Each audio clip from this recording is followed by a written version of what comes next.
Publisher's Introduction. Thank you for picking up a copy of Aristotle's Poetics by Aristotle. We have updated this work into modern English so you can understand exactly what Aristotle wrote thousands of years ago. We encourage you to refer to the original writing as you listen to this updated work. If you enjoy this book, please share with a friend. Leave a positive review on Amazon and see more updated works at oldbooknew.com. Aristotle's Poetics. 1. I plan to discuss poetry on its own and its different types, pointing out what makes each unique. I'll look into what makes a good poem's plot, the number and type of parts that make up a poem, and anything else related to this topic. Let's start with the basic principles, following the natural order. Epic poetry, tragedy, comedy, dithyrambic poetry, and music from flutes and lyres are all ways of imitating. However, they differ from each other in three ways: the medium they use, the objects they imitate, and the manner or mode of imitation, which are all different in each case. Just like some people, either by skill or habit, imitate and show different things using color and shape, or by using their voice, in the arts mentioned above, the imitation is done through rhythm, language, or harmony, either alone or together. In the music of the flute and the lyre, only harmony and rhythm are used. This is also true for other arts, like the shepherd's pipe, which are similar to these. In dancing, only rhythm is used without harmony, because dancing also imitates character, emotion, and action through rhythmic movement. There's another type of art that imitates using only language, either in prose or verse. This verse can mix different types of meters or stick to just one kind, but it hasn't been given a specific name yet. We don't have a common term for works like the mimes of Sophron and Xenarchus, or the Socratic dialogues, and similarly for poetic works in iambic, elegiac, or other meters. People often add maker or poet to the name of the meter, calling them elegiac poets or epic poets, meaning hexameter poets, as if the verse, not the imitation, makes someone a poet.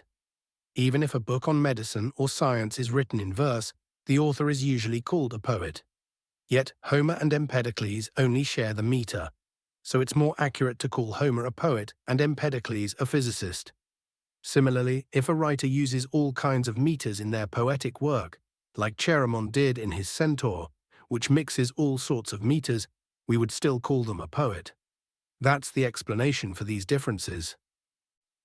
There are some arts that use all the methods mentioned above: rhythm, tune, and meter. These include dithyrambic and gnomic poetry, as well as tragedy and comedy. The difference is that in the first two, these methods are used together, while in the latter, sometimes one method is used and sometimes another. These are the differences in the arts when it comes to the way they imitate. 2. Since the things we imitate are people in action, and these people must be either of a higher or lower type, because moral character is mostly divided into good and bad, which are the main differences in morality, it means we have to show people as either better than they are in real life, worse, or just as they are. It's the same in painting. Polygnotus painted people as nobler than they really are, Poson painted them as less noble, and Dionysius painted them realistically. It's clear that each way of imitating mentioned earlier shows these differences and becomes unique when imitating different things. You can see these differences in dancing, playing the flute, and playing the lyre. The same goes for language, whether it's prose or verse without music. For example, Homer shows people as better than they are.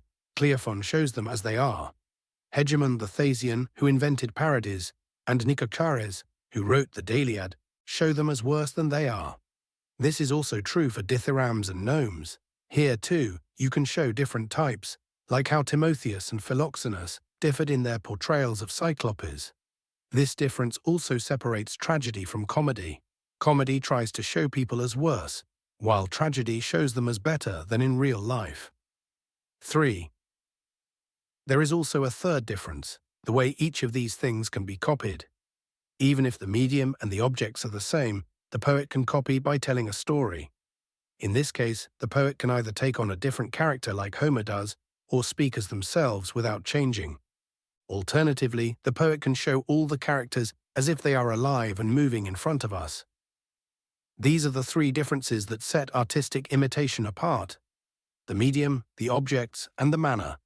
From one perspective, Sophocles is similar to Homer because both imitate noble characters.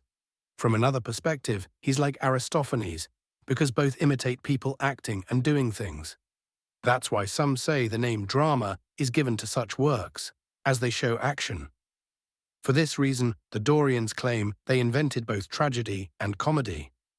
The Megarians, both those in Greece and those in Sicily, claim comedy started with them. They say it began under their democracy, and they mention the poet Epicharmus from Sicily, who came before Chionides and Magnes. Some Dorians from the Peloponnese also claim tragedy. They use language as evidence. They say their villages are called komai, while the Athenians call them demi. They believe comedians were named not from komazane, to revel, but because they travelled from village to village, kata komas, being kept out of the city. They also mention that the Dorian word for doing is dran, while the Athenian word is pratein. This should be enough to explain the different types and ways of imitation. 4. ED. Poetry seems to come from two deep reasons in our nature. First, humans have an instinct to imitate from childhood. Unlike other animals, humans are the most imitative and learn their first lessons through imitation. People also enjoy things that are imitated. We see this in real life. We might find objects painful to look at, but we enjoy them when they are copied accurately, like the shapes of ugly animals or dead bodies.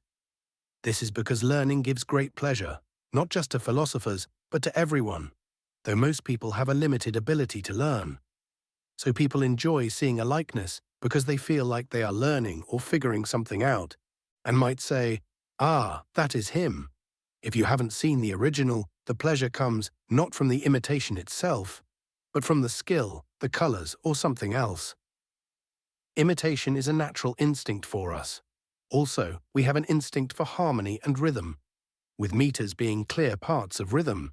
So people began with this natural talent and gradually improved their skills, until their simple improvisations led to the creation of poetry. Poetry started to go in two different directions, based on the personality of the writers. The more serious writers copied the noble actions and deeds of good people. The lighter writers copied the actions of less important people, first creating satires, while the serious ones wrote hymns to the gods and praised famous people. We can't really name any satirical poet before Homer, although there were probably many. But from Homer onward, we can find examples, like his own work Margites, and other similar pieces. The right kind of rhythm was also introduced here. That's why the rhythm is still called the iambic or lampooning measure, as it was used for making fun of others. So the older poets were known as writers of either heroic or lampooning verse. In serious poetry, Homer is the best among poets because he was the first to combine a dramatic style with great storytelling. He also set the foundation for comedy by making fun of things in a playful way.